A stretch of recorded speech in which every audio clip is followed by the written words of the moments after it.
Going on, people? We have another podcast of Denmark and Marsh. I'm Dylan Denmark. That's Graham Marsh. Be beside me here in a second. It's been a minute since we've done the last pod. The Jaguars have a new stadium deal that should be coming up soon. We have details on that. The Jaguars schedule came out Wednesday, and first day of OTAs is today. Doug Peterson and Ryan Nielsen spoke about 2 hours ago. We'll talk a little bit about that. And then very end of the show, we'll talk about a little bit about the Gator transfer portal. Billy Napier is getting a lot of good guys. He recently just got the Arizona State wide receiver, Elijah. I believe his name. Is it Badger? I think it's Badger. Elijah Badger. And then he got Cormani McClain. But Graham, before we start the show, dude, did you see that NASCAR fight, bro? I saw the clip of it, yeah. More importantly, did you see the Nuggets Timberwolves last night? I watched the end. Our priorities are not in the same place. No. I saw the last two laps of the race. I clicked over, and then I went back to the Timberwolves game, and then the Nuggets blew it, pretty much. Simply, I mean, they didn't score that much. They had a 20-point lead at half, and then they had another big lead at the start of the third quarter, and then they just didn't score, essentially. Correct. The Timberwolves defense went God mode.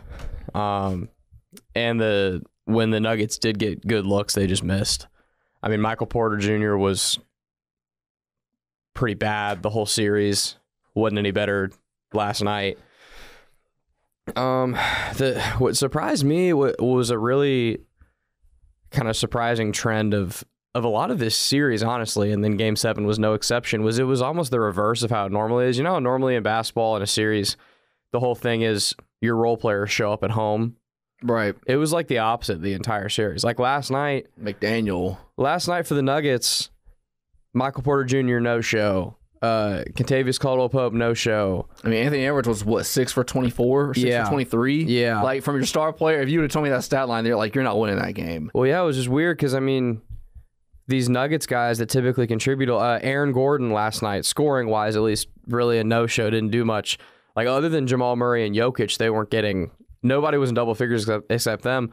But the Timberwolves, Rudy Gobert came to play, Naz Reid came to play, Jaden McDaniels came to play, Nickeil Alexander-Walker came to play. Like, they had a lot of guys contributing, which is weird. Just a weird thing to see in a series, especially in a Game 7 with the defending champs, man, to have all their guys other than Jokic and Murray kind of not show up. Guys that contributed to their team last year is weird.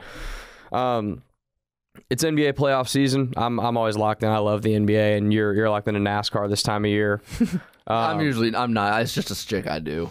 But the fight was pretty crazy. I did see the clip, which was wild. Yeah, I don't even know what happened, what made it happen, if there's history behind it, but I just saw little Ricky Stenhouse just give a right hook. I was like, whoa! It's like, NASCAR is back, baby. What about Scotty Scheffler getting arrested? Your thoughts? Yeah, that was not what I expected to see when I woke up on a Friday morning. One thing's for sure, there's never going to be another major. It's going to be at that golf course. At Valhalla? Yeah, that's never going to happen again. You sure there's not going to be another? There was the Ryder Cup was there in 2008. I think there was... the PGA Championship, I think, was there in the early 2000s, but... Didn't Jack Nicklaus, design that course? He might have. I don't know.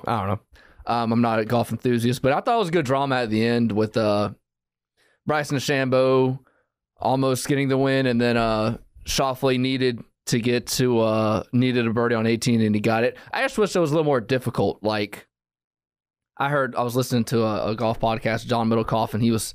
When you see a major, you want to see holes where it's like, all right, if this dude misses here left, like, you're done. Like, you're probably getting a bogey, maybe a double. Like, there was never a hole in that tournament this past weekend where I was like, okay, he might not be do good here. Like, Schauffele on 17 and 18 did not have a good drive. His feet were in the bunker. The ball was above him on 18, and 17, he didn't have a good drive, and it still didn't affect him at all. Yeah. But that's my only knock. But Graham, without further ado, let's get back to the Jacksonville Jaguars. The schedule came out Wednesday. That's the biggest thing that I think that I could really go in depth about. I nerd over this stuff. I look at everybody else's schedule. there's two kinds of people that look at the schedule. There's the type of people that look at game by game and go wins and loss. I don't do that.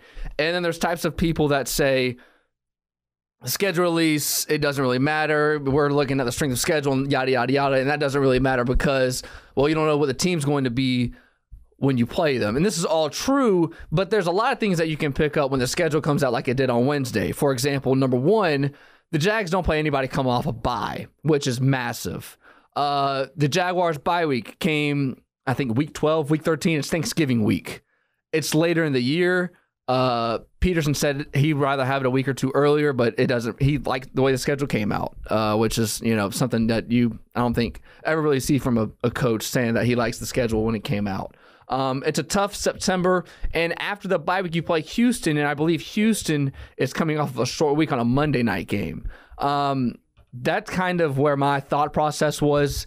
After a tough September, you play a couple rookie quarterbacks that could help you a lot. You probably win 2 of those 3 because you might have J.J. McCarthy starting for Minnesota at that time. But the way the schedule rolls out, it's really good for Jacksonville outside of September. I agree. And you get to end the year with some softer teams. Yeah, I think the Jags had the 4th easiest schedule to end the season, like the last 4 or 5 games, which is key to me. To me, I'd always rather start tough, end weak, if that makes sense, than the reverse. I'd rather have, if you've got good opponents you got to play, I'd rather get them out of the way early. Like last year, I know they ended up losing the game, and I know they finished, the way they finished the season can be interpreted in a bunch of different ways, but like they had the Chiefs. I like the fact they had the Chiefs week 2 instead of week 15. You know what I mean? So, I agree for the most part. I think it's a good schedule. I think the schedule in the NFL has less of an impact than it does in college because every team in the NFL is so good that you're playing a quality football team that can beat you every week in the NFL. So it's a little bit different. I'm a little bit surprised they don't finish. I would have put money on them finishing the season with the Texans. I was a little bit surprised because they play the Colts in the year, right? Correct. I think it's called. I was in Indy. I was surprised about that. It's been the Titans the last 2 years. I know it's always obviously a divisional opponent, but I just thought, being that the last couple of years on paper, the perceived top 2 teams in the division were Jags and Titans, so they were the 2 teams that finished the season against each other.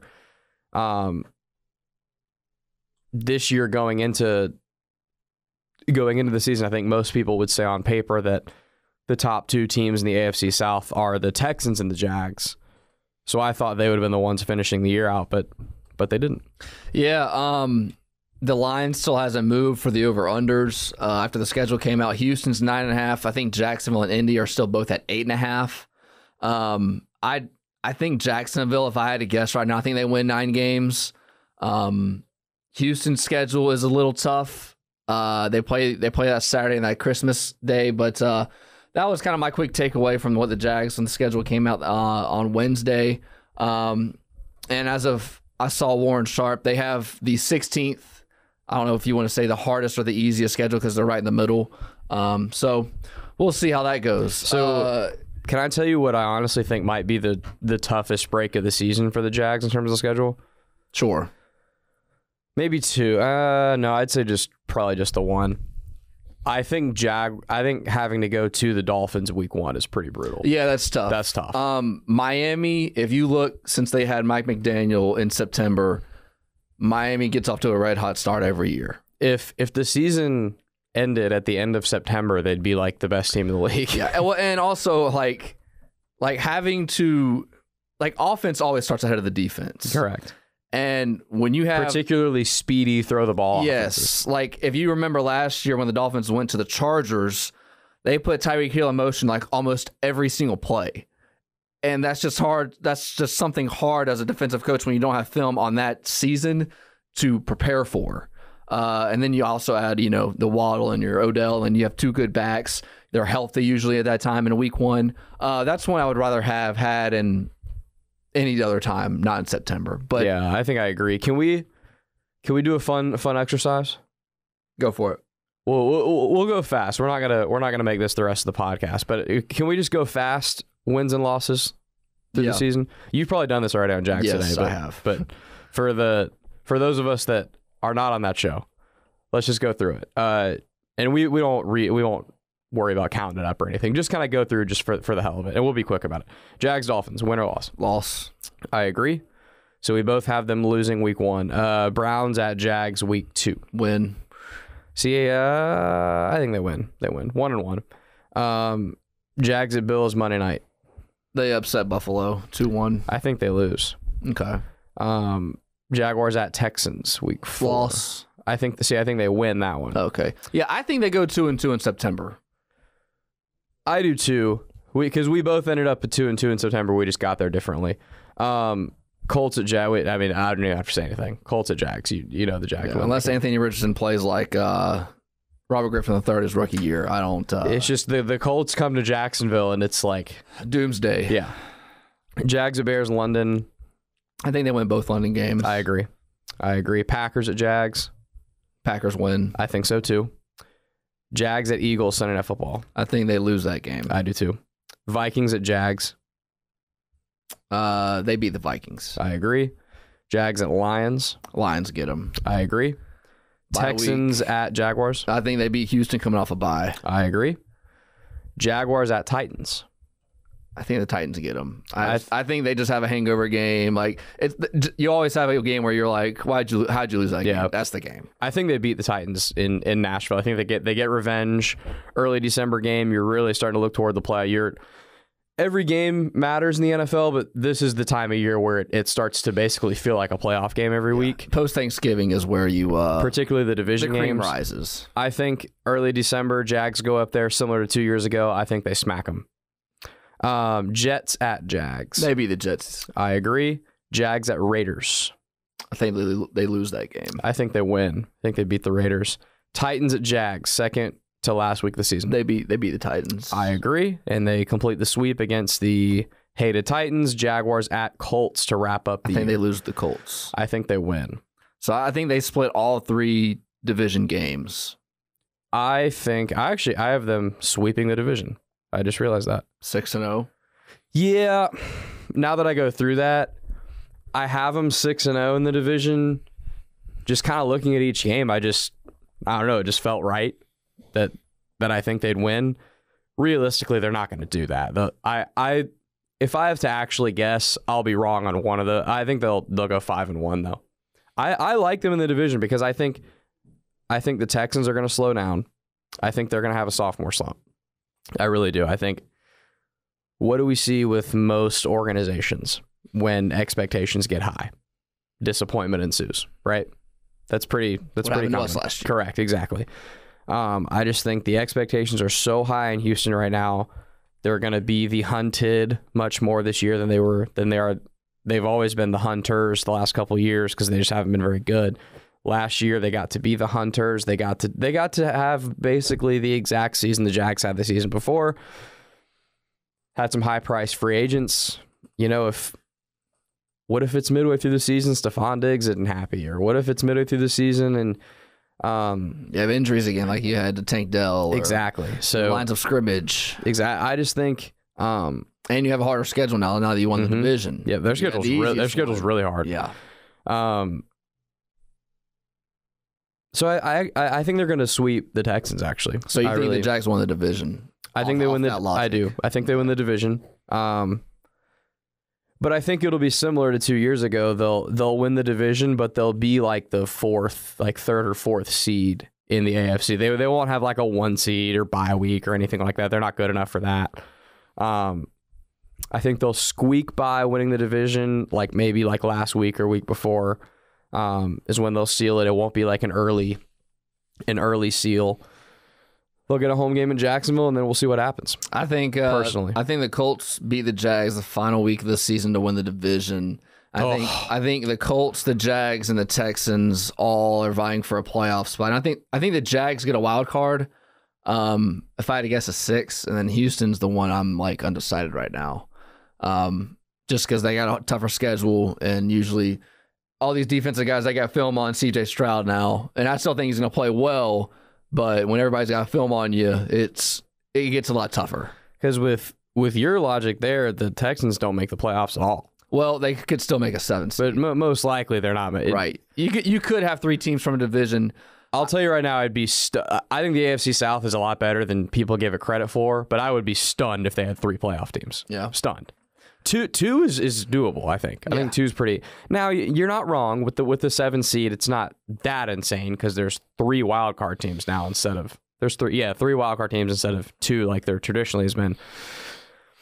Man, you're really high on the Colts. Yeah, I think Shane Steichen's is the best coach in the division, and people just forget that Gardner Minshew was 20 yards away from winning the division. Yeah, like. He was like a drop pass and a couple more plays, and the Colts win the division, and that happens. I think all the Texans love and the Colts like just being on the backdrop. I think that's completely changed because we base everything on an outcome and the result, but not what we saw. When the Colts play with them, like buck for buck, again with Gardner Minshew, and I think Anthony Richardson's going to be a lot better. See, that's my hang up. I don't think that Anthony Richardson is going to be a lot better than Gardner Minshew. With him, I just don't. People are expecting like the best of the best from what he was at Florida, and I don't think he has to be anywhere near that for him to be good in this offense. I don't disagree with you. It's just my problem with. I mean, you watched Anthony at Florida like I did. Like, I don't know if that in between game is there for him. I think he's either God mode, where he's running all over the place, breaking tackles, outrunning people, ridiculous, accurate bombs down the field, making crazy plays, or he can't complete a slant. Well, and he's also got Joe Flacco as the backup, which I don't think you'll see the same success that you saw from him last year, but you could still see. You could bring Joe Flacco in for 2-3 weeks, and you would legitimately say we have a chance to win. Yeah, you could. That's true. Yeah, it's basically just an old Gardner Minshew at this point. I mean, I just go back to Shane Steichen, what he did in Philly, how good Jalen Hurts was in that one year they went to the Super Bowl, and then you saw Jalen Hurts last year, and it was like 2 different, completely different quarterbacks. Shane Steichen, any quarterback he touches seems to turn to gold. Yeah, I get what you're saying. The logic is there. I can't get there with you. And the Colts. I saw with Warren Sharp, the Colts, and they have the easiest strength of schedule in the month of December. Really? Yes. The Colts are 1 and the Jags are 4. Yeah. So that kind of plays into it too. Graham, let's get into the stadium. Mark Lamping. We had the mayor. All talk. Mayor Deegan. What was it, Tuesday, I think it was? Yeah, it was Tuesday afternoon. They talked to the city council. So basically, if things go right, the Jags will have a stadium in a couple of years. The capacity goes from 60 to 40, and then I think it's in 27. They'll end up going somewhere else for 1 year, which is, I think, a big win for the fans because, remember, it was projected to be the 2 years that they're going to be gone away from the stadium. I like it. I don't have any issues. I don't care to get into the conversation about the tax bracket and this money could go elsewhere. You get a stadium, you build downtown, everything. The more money comes in from elsewhere outside of the city, and I just don't know logically, regardless of what you think politically or what you think about the city, how you're not for this if you live in Jacksonville. I just don't know how you can be against it, knowing what it can be, knowing what your downtown is right now and what it could potentially be in 10, 15, 20 years from now. Well, totally agree. But knowing that not everyone agrees, I think first and foremost, the thing that needs to be said and understood, and I think we can all get on the same page on, particularly if you're listening to this podcast or consume content from this radio station, I have to imagine that you will be in agreement with us on this. First and foremost, you absolutely have to make sure the Jacksonville Jaguars stay here. It would be the biggest economic disaster probably in the history of the city if they lose the Jaguars. They absolutely have to have the Jacksonville Jaguars here. So, that said, I think what this deal shows more than anything, that it looks like the hay is in the barn that this is going to pass. I mean, like these things don't happen overnight. Like this is something from the previous administration. Like it's taken a lot of time.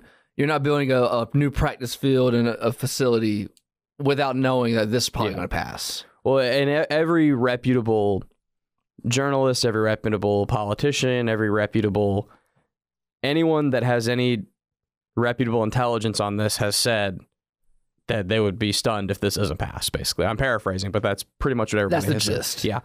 And a big reason for that was, remember that before the current version of this deal became what it is right now, the idea before this was $2 billion project. And that project goes to building the new stadium and developing an entertainment district downtown, right? Correct. And it's going to be split 50-50. Jaguars pay $1 billion, city pays $1 billion. That's a $2 billion project together that we go forward with, and we revitalize that entire area, plus give the Jaguars a brand new stadium. Whether it be the city of Jacksonville, whether it be city council, whether it be the people of Jacksonville that the city council represents, somebody on the Jacksonville side of this was not okay with that much money. And Nate Monroe from the Times-Union report, he's done a really, really good job this entire time reporting. I've really enjoyed reading his stuff, kind of being able to educate myself more on what this deal is.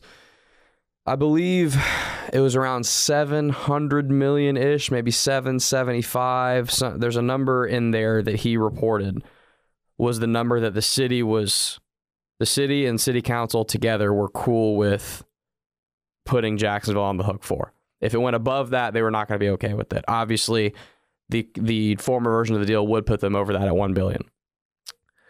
So that deal, a lot of you know this by now, basically they came back to the negotiating table with the Jaguars and they took the entertainment district part out of it and then made the deal a $1.2 million project, I believe, and the city is on the hook for like $650. Yeah.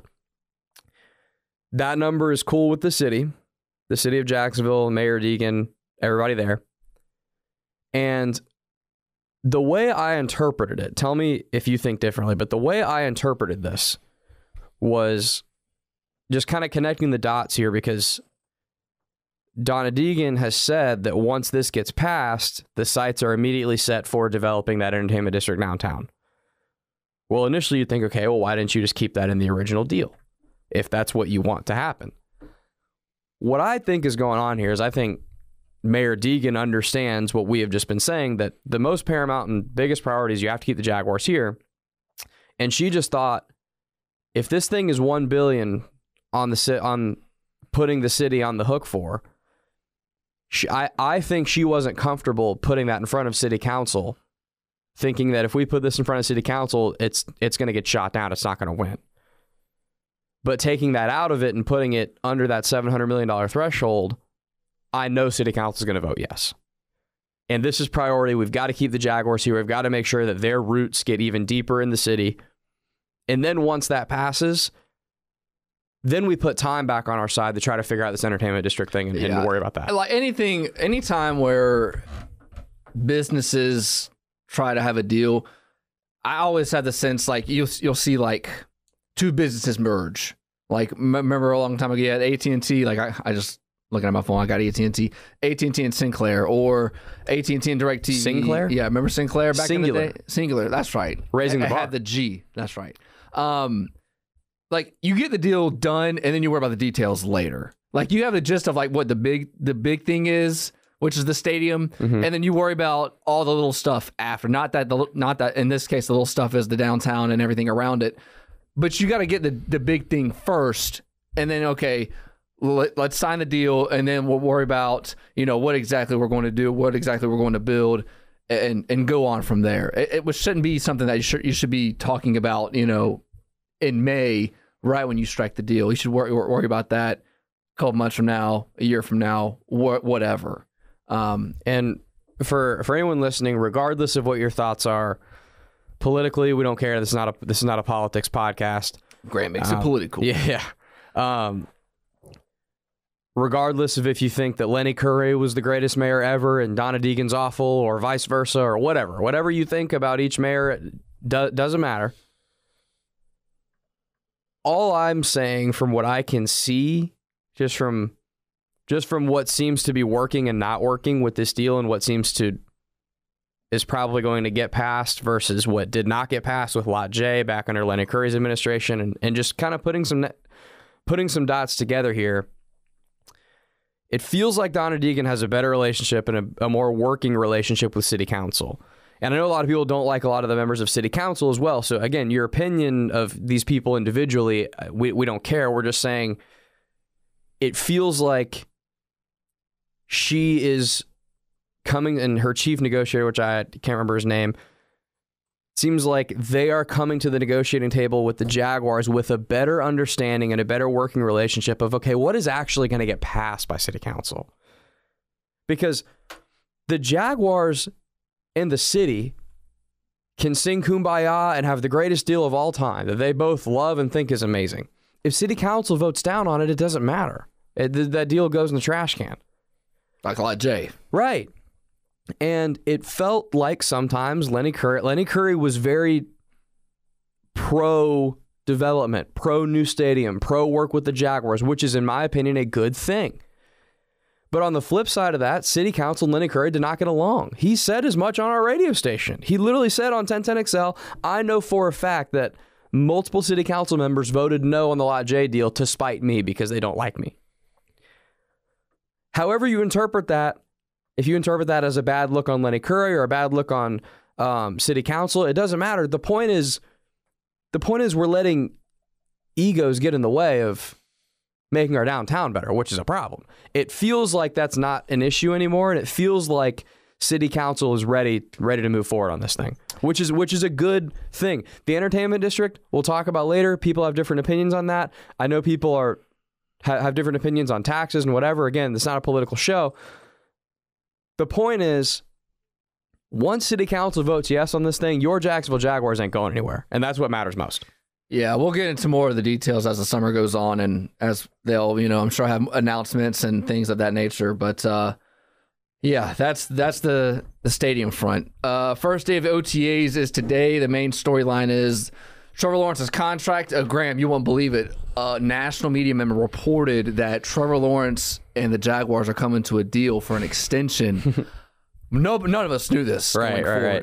Jeff Prosser did report this morning that he said it's probably going to happen. He was joking, people. I mean, we've all known this. Trevor talked about this in April. It's going to happen. It's just a matter of time. The number, whether it be 45, 50, 55. I mean, like 3 years ago, I looked this up. Josh Allen signed for $43 million in 2021. I don't know if there's a difference between signing now and signing next offseason. Other than if he has an outstanding year, you're probably going to want more money a little bit. But, I mean, the going rate for these quarterbacks is going to be $45 to $55 million. We just saw Goff get an extension. I forget what his numbers were exactly. It needs to happen. It needs to get done. And I'm not going to be someone that's going to bitch and complain about what the contract is and why you're signing him. I think he's your quarterback for the future for the next 4, 5, 6 years. And just go ahead and get done and not have to worry about this headache and the storyline as we go throughout the season. Well, you just said it toward the end there. I think this is the quarterback of the future for the next 5 to 6 years at least. That's the question. Okay?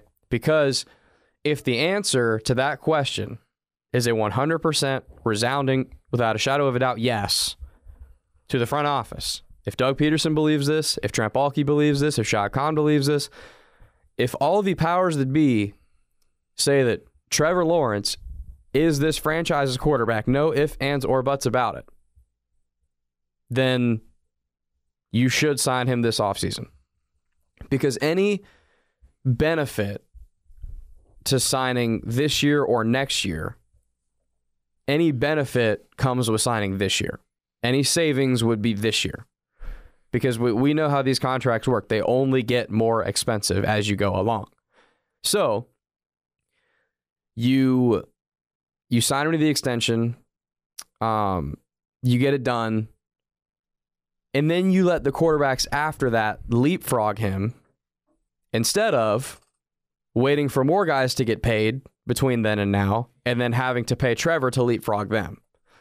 So the only reason you would wait is if you're not 100, if whatever percent you are on in terms of certainty that Trevor is the guy isn't 100. That's the only reason you wouldn't sign this year.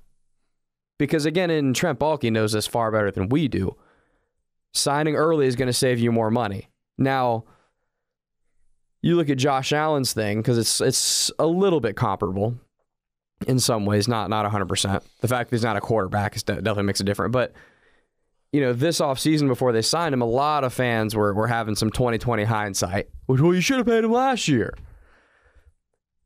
It was not clear at all that this guy was going to be a premier edge rusher for years to come last year. Yeah, the dude didn't have more than, what did he have his rookie season? 9.5 sacks, 10 sacks? Mm-hmm. And he never had a season better than that. And not only were his sack numbers not crazy high at the end of multiple seasons, but also his sack numbers weren't crazy high when you factor in that he would have like a 3-sack game here and there. So he'd have these disappearing acts for 6 to 7 weeks at a time. The discourse on Josh Allen last year, some of you were. I'm not saying that not a single person was, but the vast majority of us, myself included, we're not sitting here saying pay Josh Allen. Because, yeah, it would have saved you money in hindsight, but you didn't know he was going to have a career season this past year. With Trevor, again, it's the same thing that we just said. Are you sold that this guy is your QB for the next however long it could possibly be? Well, the thing is with a lot of the fans is you base everything off of recency bias, and a lot of people will say they still tag them to the, you know, he was the best quarterback coming out of high school, was the best one coming out of college. You knew he was going to be the number one pick before his last year in college. So you expect, you know, so much of just greatness. You expect the Andrew Luck to go straight in and perform regardless of what's around him. I think not having Fortner as your center this year and having Mitch Morse being your center is such a massive upgrade that I don't even know if fans can even comprehend and understand how big of an improvement that is. The offensive line starts with the center. It's something that nobody ever talks about. We always talk about the tackles and protecting your blind side and your guards. It starts from the center. Your center is the quarterback on the offensive line. You communicate with your guards, and that's really the base of your run game, and you go from there. And you didn't have that from the Jaguar offense at all last year. Your Fortner was not an anchor that you could pass protect. He was not somebody that was going to attack and get somebody in the run game, a mauler. And then the guards were shuffling in and out all year with injuries, with Sheriff. So I think that's what Baalke and Peterson are thinking, because the fans just see what they see on the field and then they base an opinion. I think Baalke and Peterson are saying, we're betting that the offensive line is going to be better, and because of that, Trevor is going to be better. And I think Doug Peterson said that earlier today. And the run game, too. If the offensive line is better and the run game is better, how much better will Trevor be? Etienne was at what, like 3-point-something yards a carry at the end of the season? 3.5. Like it was low. One less than what he had the year before. What if Etienne gets back up to 4.5, 4.6, and you get maybe any contribution from Take Bigsby at all? If they can get back to running the ball semi-effectively, how much better will Trevor be because of that? Yeah, and Peterson spoke like the very beginning of his presser talking about the workload with Etienne. He's going to try to give him a little less of a workload and try to get Bigsby more involved or whoever else. That was kind of... Doug didn't really say much. He just said everybody looks good. Brian Thomas looks good. Christian Kirk He's healthy, no setbacks. Same with Cooper Hodges. But Ryan Nielsen was really the one that really said, I thought, a lot of stuff. Like the secondary, he said there's no positions yet, no roster, no depth chart, rather. Linebackers, he said he's going to move a lot of the guys around. The Yasir Abdullah, your Devin Lloyd. You're assuming that...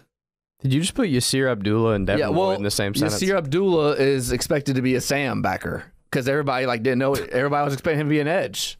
Yasir Abdullah is going to be getting mental reps by week 3, bro. You think so? Yes, Yasir Abdullah. Yeah, I don't think he's going to play. Bro, he can't play. Come on. We got to be real. Yasir Abdullah can't play, man. If we're expecting right now to hear Yasir Abdullah's name called a lot Monday Night Football I don't week think 3, that either. We're going to be disappointed. But same with Ventrell Miller and I don't know, Chad Muma. Some of these guys. Abdullah was a later pick, so I'm not as upset about him. But some of these guys, man, it's like, what are we doing, dude? These guys aren't going to play. That's great. There's no depth chart. Foye Oluokun's going to start. Okay, I got breaking news for you. And Devin Lloyd. Devin Lloyd's going to start. So I don't know. I'm not trying to. I was just reporting the news, people. That was not an opinion of mine. Gosh. But. And the same thing with the secondary, with Savage and Cisco. He wants to move them around at nickel and safety. So that was kind of the biggest thing that I took just from listening. We haven't seen any practice footage, or I haven't. I've been on the air. DB, I'm genuinely curious to see kind of how things shake out, because there's a couple. There's a few positions up for grabs that have more than one guy that are going to be lobbying for it, I think. And I'm not really... There's only a couple of positions that I kind of know who's going to be there. Other than that, Devon Hamilton's going to be interior. Don't know if he's going to be a 3-tech or a 1. D-line. I'm talking about DBs. DBs, okay. Yeah. Tyson Campbell's your corner, and everybody else is kind of... Like, you assume Tyson's one of your outside corners. You assume Andre Cisco's one of your outside corners. Up until free agency in the draft, I assumed Antonio Johnson was going to replace Rayshon Jenkins starting opposite Andre Cisco at safety. Now I'm not sure. With Darnell Savage and who did they draft? They drafted a safety too, didn't they? Or did they pick somebody else up? They got Savage, the Green Bay guy. God, they got after somebody. Well, I guess they drafted Jerry and Jones. Who's and the Ole Miss guy, who's not going to play safety. But yeah, sorry, I'm mixing things up here. Sorry, they didn't draft the safety. What I'm thinking is they drafted Jerry and Jones, who the scouting report on him is he's a nickel in the NFL. He was by far best served as a nickel at Florida State. So if he's playing nickel, because before they drafted him, I was under the impression that Antonio Johnson would start at safety and Darnell Savage would play nickel. Right, your slot corner. But now there's 2 positions and 3 guys there. And then is Ronald Darby for sure your other outside guy? Or could Jerry and Jones potentially play outside? Could Prince from Ole Miss, like you just mentioned, play outside? Buster Brown, is he still in the equation here? Greg Jr., is he still in the equation here? Like, That I believe more. There's no depth chart, and we got to figure out. Like, is that I'm really curious how it's going to shake out. I genuinely don't know, other than Cisco and Campbell, who's going to be playing. Yeah.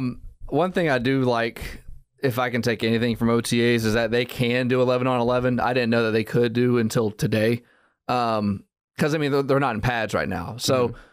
Like I was, like Tony Smith asked me the question, like, what do you really take away? You can't really take away anything from the lines of scrimmage if you can't contact and you don't have shoulder pads and you can't really do any banging up front. The only thing you can really take away is guys on the outside. How's the timing with Brian Thomas and the quarterbacks and receivers? I guess you really can't tell much from a running back getting a handoff. Well, it's just like we said a couple weeks ago, going into rookie minicamp.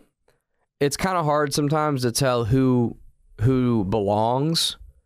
It's really easier to tell who doesn't belong, right? Like, what if, knock on wood, fingers crossed, hope this doesn't happen, but say if Jerry and Jones is, having a couple nice pass breakups or whatever in OTAs, we might say, okay, that's a good sign. But we'll really need to see when pads come on. He's got to make tackle. He's got to come up. He's got to force all that different stuff. He's got to get off blocks. So the jury will still be out on if he can play or not at this level. But in OTAs, if he's getting cooked every play and can't stay with anybody, it's going to be like, all right, he can't play. Like that's a concern, red flag. I'm worried. You know what I mean? So you can see who doesn't belong, but it's kind of hard to see who does belong. Yeah, I agree. All right, we've gone about 40 minutes. I got to get out of here soon. Anything you want to add before we roll out of here? We haven't talked any Gators, bro. Yeah, they've been adding guys to the portal. I don't know how I feel about Cormani McClain. I kind of feel I do too. Like, but Elijah Badger I feel really good about, the Arizona State wide receiver. Really excited to have him. In terms of McClain, so it's interesting. I agree with you that it's kind of like I don't feel strong one way or the other. I don't know if his first season at Colorado could have gone any worse. It was pretty bad. That said, he was the number one DB in the class of 2023 last year for a reason. That doesn't mean he's going to ever amount to anything at Florida. He may not. We'll see. But where I'm at now is if you had the option to get him and he wanted to come, they should have taken it and they did. Because at this point, with his second stop, I don't think Florida threw some crazy NIL bag at him or anything. And they've kind of got, I think, for the most part, who's going to be their starters this year. It's not like they're relying on him right now to be one of their main guys in the secondary. At this point, I think the worst case is he kind of acts like the same punk he acted like at Colorado. He's not contributing, and he just doesn't amount to much at Florida. The best case is he lives up to his potential and he's one of the best players in the field. Yeah, one thing I'll say is the little bit I've been in coaching in high school, if you can't get through to your best players, you can't get through to any of your players. And usually your best players are your turds. So I don't know anything about Cormani McClain and what he was at Colorado. I know Dion said that, he didn't come to practice and he didn't go to class and yada, yada, yada. Does that change overnight? No. But if somebody can mentor him, he's closer to home, maybe that helps him, maybe. But if this dude can be anything as what he expected to be when he was rumored to be between Florida and Miami last football season before he went to Colorado, you have an improved football team. You can't have 80+ choir boys and you can't have 80+ turds. Right. You got to have a mix. Yeah. Like we saw this from the 08 football team. Like you got to have a mix of guys that are just all over the place from all over the world, and they think a lot differently about a lot of things, and they play differently. Well, and I think the biggest benefit Florida's going to have is to your whole point about getting through to your best players. When he went to Colorado, the expectation was that he will be one of their best players. Yeah, he was expected to be a day one starter. Yeah, it was expected to be at corner. You had Travis Hunter on one side and Cormani McClain on the other, and they were locking up everybody they played. Now at Florida, after that really bad year at Colorado, the expectations are totally reset. And again, the biggest plus to this is that when he comes in, nobody that understands what's going on and understands the dynamics, nobody's expecting him to be a day one starter at Florida. If he has a phenomenal camp and he takes somebody's spot, then great. But right now, your two corners are going to be Triqueze Bridges from Oregon and Jason Marshall. And those are your guys. And they got some guys at nickel they can work out as well and all that. If he plays his way into the rotation, great. If he's a special teams guy, great. If he needs another year to kind of develop and he's pretty small, gain some weight and figure it out, and then he contributes, like there's not really there's not a worst case scenario here that like devastates Florida in any way. Versus, to your point, if it had been last year and they would have gotten him, then right now he'd be a disaster for the Gators. He probably would have transferred just like he did Colorado, and it'd be a whole issue. But right now it's like what there's not much to lose, in my opinion. Yeah, I agree. They raised the ceiling on the DB room and they didn't really lower the floor. Is the way I look at it. Agree. That'll do it. Denmark and Marsh. I'm Denmark. That's Graham Marsh. Get us on Twitter at 1010XL Graham and at 1010XL Denmark. Let's do this again later this week. Can we do that? Yes, sir. All right, because I'm not doing much in the afternoon for the rest of the week. So it's all dependent on Graham. So if we can't do a podcast, it's Graham's fault. We'll see. All my fault.